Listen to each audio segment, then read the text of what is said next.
Bueno, nos metemos en la próxima entrevista que tenemos prevista para esta mañana. Estamos en Semana Santa, que para el cristianismo seguramente estos son de los días más intensos en todo el año, obviamente en su espiritualidad, en su fe. Y en este marco es que recibimos al padre Marcelo Marciano de la parroquia María Reina de la Paz en Montevideo, integrante, por supuesto, de la Congregación Católica. Muchas gracias por acompañarnos y buenos días. Por favor, gracias a ustedes. La verdad que un placer estar acá. Recién justo veía esa noticia, tremendo lo de Notre Dame. ¿Cómo eso? Vamos a empezar por ahí, es buen punto lo que usted dice. ¿Cómo desde su lugar como religioso, católico, cómo ha visto esto de Notre Dame, lo que ha pasado, lo que se ha dicho? Pasa que hay grandes lugares en la historia de la Iglesia que han marcado siempre a la cristianidad. Y siempre cuando uno se encuentra con estas grandes basílicas y ven que se derrumba, porque esa imagen que pasaban recién de cuando cae una de la torre, la aguja, el reloj, cómo se prende fuego todo, es tremendo, porque uno que ha estado allí, gracias a Dios tuve la gracia de estar en ese lugar, y son lugares que marcan la historia nuestra, ¿no? Y realmente llama la atención cuando se ve esto y nos golpea. Es un ícono, obviamente, es un ícono. Del cristianismo allí en Francia, ¿no? Recién estaba viendo un tuit del Papa Francisco que ponía sobre este tema y además que ha mostrado su cercanía con el presidente Macron y diciéndole que para lo que precisaba que él se ponía también a disposición. Porque claro, van miles y millones de personas por año a ver lo que son estos íconos de la Iglesia Católica. ¿Qué es lo más importante de estos días de Semana Santa para los cristianos?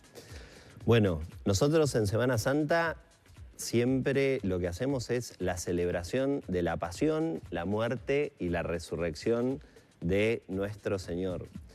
Y son días donde se acerca muchísima gente, donde la gente por lo general en nuestro país, hoy estaba leyendo una noticia del diario El País que decía que había descendido el número de católicos. Sí, que se encontraba en un número histórico mínimo. Que 1 de cada 3 era católico y que la última mostraba que eran 2 de cada 3, o sea que había descendido bastante el número de fieles. Pero la realidad es que se acerca muchísima gente en Semana Santa. Nosotros el domingo de Ramos las iglesias estaban que desbordaban de gente. No sabemos si es por el ramito, no sabemos si es porque se acercan de verdad a vivir la espiritualidad, a vivir la fe, pero nosotros vemos que en el corazón de la gente hay una necesidad de ese encuentro con Dios. Capaz que muchas veces ese encuentro no se da desde la perspectiva de ir a la iglesia, pero hay mucha gente que de verdad cuando nosotros que andamos, yo qué sé, a mí me paran por la calle o estoy en un semáforo y viene alguien y me dice, padre, me da la bendición, o voy por el sanatorio a visitar a un enfermo, uno ve que la gente todavía tiene ese sentido religioso.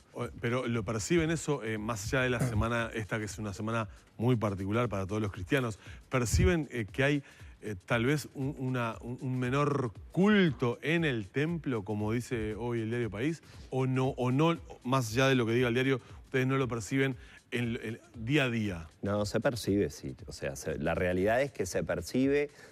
Montevideo está fragmentado, no es lo mismo todo lo que tiene que ver con las parroquias más de la costa de Montevideo, donde hay más gente que va a la misa o a participar de las actividades que las parroquias que tienen que ver más con la periferia. ¿Y eso por qué es? Y bueno, también se han metido otros cultos en todo lo que tiene que ver con la periferia, ha crecido, están mucho los evangelistas, tiene mucho que ver con todo ese tipo de religiosidad que hay también por allí, y el obispo nos ha pedido mucho también que nosotros hagamos hincapié en eso y que vayamos a ayudar también en todas esas zonas de la periferia, ¿no? Claro, también aquí habría, de repente es algo que hace algunos años atrás no era necesario aclarar, pero con respecto a esta nota del diario El País, que muestra, digamos, los resultados a través de lo que se llama Latinobarómetro y habla de la caída, habla también claramente de la caída de católicos. Es decir, yo creo que antes, y cuando digo antes me refiero por lo menos en mi infancia, teníamos más clara la terminología de católico o de cristiano. Esto no quiere decir que haya caído de repente la cantidad de personas que profesan la fe cristiana, pero como usted bien decía, de alguna manera se ha desdibujado el término católico, que uno lo tenía acuñado en aquellas personas o aquellos integrantes de la familia que, bueno, que eran de concurrir a la iglesia, de concurrir a misa, de ser incluso hasta muy estrictos en las tradiciones que se tenían en la Semana Santa. Eso se ha ido perdiendo porque incluso creo que nosotros mismos, cuando digo nosotros digo los medios, cuando por ejemplo el viernes dedicamos gran parte de nuestras transmisiones a ver cómo la gente se vuelca a comer pescado, ya lo hacemos desde otro punto de vista, lo hacemos desde un lugar gastronómico y no desde la religiosidad católica que tiene ese significado que tradicionalmente nos ha venido a nosotros. Sí. Entonces allí creo que está un poco la diferencia. Y le pregunto, ¿desde cuándo nos viene a los uruguayos esa tradición de el no consumir carne vacuna o consumir carne de pescado el viernes? Bueno, lo que pasa es que todos los Viernes Santos son un día que para la iglesia es ayuno y abstinencia. O sea, la iglesia hace abstinencia todos los viernes del año, pero el Viernes Santo particularmente es ayuno y abstinencia. Y es desde toda la historia que se ha marcado esto. Lo que pasa es que nosotros también tenemos que ver que nuestro país no lo podemos descontextualizar de esa historia que ha tenido de secularización. Nosotros venimos de más de 100 años de secularización. Entonces, no es que la religiosidad se pierde de un momento para el otro, sino que venimos en un proceso tan grande de secularización que hoy tenemos estos números de la iglesia. Y somos... Eso es lo que marca la diferencia, esa laicidad del Estado uruguayo es lo que marca la diferencia, por ejemplo, con Argentina, con Brasil, con otros países de la región. Y si uno ve los números en ese estudio que se hizo y demás, o sea, tenemos un porcentaje que es, además, al lado de los otros países es abrumador, porque tenemos un porcentaje que es mínimo. Uno va a Argentina y ve una religiosidad, cambia totalmente la realidad. Y sin embargo, Uruguay y Argentina tenemos la misma cultura, tenemos la misma forma de hablar, de pensar y demás. Y sin embargo, con respecto a la fe, son dos cosas totalmente distintas. Yo hace unos años fui a visitar a unos primos y iba por las calles y en cada esquina había una imagen de la Virgen. Nosotros acá es impensado eso. A veces hablamos de sacar la cruz del Papa. Se quiso instalar la Virgen en la Rambla y no fue todo un drama, ¿no? Entonces son cosas que no están aisladas. Venimos de un proceso que es bastante importante en nuestro país y bueno, y termina con todo esto, ¿no? ¿En cuánto tuvo que ver, si uno mira hacia atrás los números, la presencia en su momento, creo que ya han pasado 32 años de la visita del Papa a nuestro país? Digo esto aventurando la cercanía que uno presume podemos tener con una posible visita del Papa Francisco. ¿Revitaliza la fe católica? ¿Genera un movimiento especial? Es decir, ¿se vuelve a nutrir la iglesia de fieles a partir de las visitas de los papas? Y bueno, siempre es una gracia de Dios. Yo les cuento esto que el año pasado tuve la gracia de estar así cara a cara con el Papa Francisco, ¿no? Entonces, en un momento, cuando le voy a dar la mano, y yo que sé, tenía algo para decirle y se me fue todo, se me borró todo, porque uno se emociona tanto. Llevas una idea que se te desdibuja. Claro, vas con todo, le voy a decir esto, le voy a decir lo otro. Cuando llegué ahí le di la mano y casi me pongo a llorar, porque para mí es alguien muy importante, porque es la máxima autoridad de la iglesia, pero sobre todo lo que él está representando. Él tiene una cercanía con nuestra cultura, con nuestra realidad, que lo conoce muy poca gente en todas partes del mundo. Yo me acuerdo cuando él recién asumió como papa y hablaba de balconear y hablaba de esto, ¿no? Y la gente quedaba como así, y para nosotros son realidades que las vivimos de cerca. Y bueno, yo en el momento en que vino Juan Pablo II era bien chiquito, ni me acuerdo, pero cuando vino, uno ve las fotos, ve las imágenes, los videos, y yo no sé si ahí no había católicos en Uruguay, pero llenó el estadio, llenaba las calles, la gente salía a la calle a verlo, todo el mundo quería la foto, quería verlo, estar con él. Entonces uno dice, claro que sí, enciende los corazones. Y yo creo que de algún modo todos necesitamos encender los corazones, seamos católicos o no, porque es una de las cosas que más hablamos también con los jóvenes en la parroquia y muchas veces que me toca ir a dar charlas, ¿no? Estamos cansados porque nos estamos pisando la cabeza los unos a los otros, estamos viviendo todo el mundo atrás de la plata, atrás del poder, atrás de esto. Entonces, cuando uno se encuentra con un poco de paz, con un poco de tranquilidad en su interior, es como que empieza a sacarse varios kilos de encima. Y bueno, y es lo que necesitamos todos. Entonces, esto yo creo que excede el catolicismo, ¿no? ¿Está perdiendo la espiritualidad del uruguayo? Y yo no sé si llamarle perdiendo la espiritualidad. Yo creo que hay una...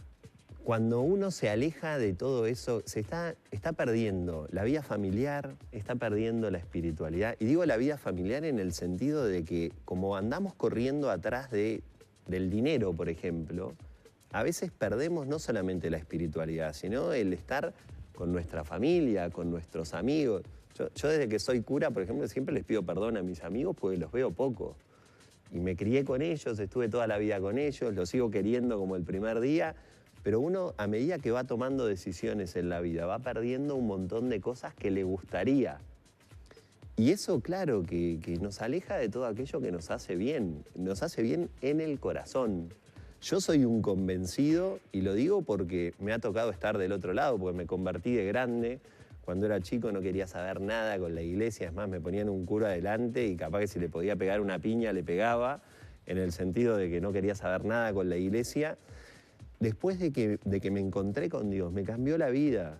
Y bueno, y yo lo que creo, estoy convencido de esto, de que uno cuando se encuentra con Dios, y no tiene por qué ser cura, ¿no? Se encuentra con Dios, es como que adentro se empiezan a organizar las cosas. Yo lo digo desde mi experiencia, y eso es algo que revitaliza el interior del corazón y nos ordena en todos los ámbitos de la vida. Las cosas, obviamente, no se pueden ver en blanco y en negro. La vida tiene, sin ningún tipo de dudas, yo diría que prácticamente infinita gama de matices. Pero hay algunas cosas que a uno le parece que saltan a los ojos y al saltar a los ojos pueden llevar rápidamente a conclusiones equivocadas. Quiero compartir una reflexión con usted, padre, porque a uno le puede parecer, y con razón puedo tener argumentos para demostrar, que parte de esa pérdida de espiritualidad, si es que la existe en el uruguayo, podría tener que ver con el aspecto político. Y le digo por qué. Porque de alguna manera muchas de las medidas impulsadas por los gobiernos progresistas, por los gobiernos del Frente Amplio en el Uruguay, se han dado de bruces con el pensamiento de la Iglesia. Hablo del aborto, hablo muchas veces del tratamiento que es sobre la colectividad LGTB y se tiene el pensamiento que se tiene sobre ese tipo de temas, del tema de la droga, de alguna manera la inclusión, digamos, la legalización del tema de la marihuana. Entonces, por decir algunos aspectos en los que evidentemente la Iglesia ha tenido una posición que difiere de estas banderas llevadas adelante, ¿verdad?, por el gobierno frente amplista. Y digo cuando tengo pruebas, a tal punto que ha enfrentado de alguna forma a colectivos feministas un tanto radicales, podríamos decir, con la Iglesia. Entonces, yo podría tal vez llegar a una conclusión equivocada o no de que el Frente Amplio le ha hecho mal a la Iglesia uruguaya. ¿Lo ve de esa manera? A mí me toca estar mucho, estos amigos con los que yo les digo, me dicen las cosas como no me los dice por lo general la gente, ¿no? Y al hablar con ellos, al compartir con ellos, bueno, salen muchas veces estas opiniones y obviamente que cuando uno se encuentra con las leyes que nosotros creemos que no son las mejores, yo no puedo estar a favor de eso. Pero no me la juego o sea, no sé si decir que el Frente Amplio le ha hecho mal a la Iglesia. Lo que sí sé, porque todo esto, al igual que como hablábamos de ese proceso de secularización, también viene del proceso que ha habido en el mundo con el cambio de mentalidad. Obviamente que los gobiernos van agarrando ese cambio de mentalidad que se va dando con el paso del tiempo. Pero claro, o sea, para nosotros también es Yo lo digo porque como lo veo desde la otra perspectiva, para mí como sacerdote, que nosotros, gracias a Dios, confesamos que es uno de los sacramentos que administra la Iglesia, la persona que ha abortado experimenta un dolor muy grande en el corazón. Y con el paso del tiempo, yo sigo confesando gente que ha abortado hace 40 años o 50 años y no se lo perdona. Entonces yo como lo veo desde la perspectiva del corazón del ser humano, me es muy difícil estar de acuerdo con todas esas leyes. Porque claro, vienen las personas con ese dolor, con ese sufrimiento en el corazón, entonces no puedo estar nunca de acuerdo con una ley como esa, sabiendo lo que se lastima el corazón de esa mujer que cae en esa situación. Padre, lo tenemos que despedir. Es una semana de recogimiento, de meditación, de reflexión, o fundamentalmente, si usted la tuviera que definir, es de celebración? De las dos cosas, porque son celebraciones bien lindas que tienen muchísimo contenido simbólico y a su vez también es una semana de gran recogimiento donde la gran mayoría de las iglesias están siempre abiertas. Nosotros tenemos el gran problema de que muchas veces no permanecen abiertas porque nos roban, igual que todas las casas de los barrios, pero permanece todo abierto porque la gente es como que también necesita ese encuentro interior, que a veces no es en una celebración, sino que es en cualquier momento del día que se quiera acercar a la parroquia, rezar un rato, así que tiene un poco de las dos cosas. Bueno, de la parroquia estamos hablando justamente de la parroquia María Reina de la Paz en Montevideo. El padre Marcelo Marciano es el que ha estado con nosotros en esta mañana. Mucho le agradecemos estos minutos, padre. Y bueno, que sigas este tiempo de celebración, pero también de sacrificio, de ayuno, como dice usted, que para la Grey Católica es tan importante. Muy amable, ¿eh? Muchísimas gracias por la invitación. Así hemos estado dialogando con el padre Marcelo Marciano en la mañana de Arriba Gente.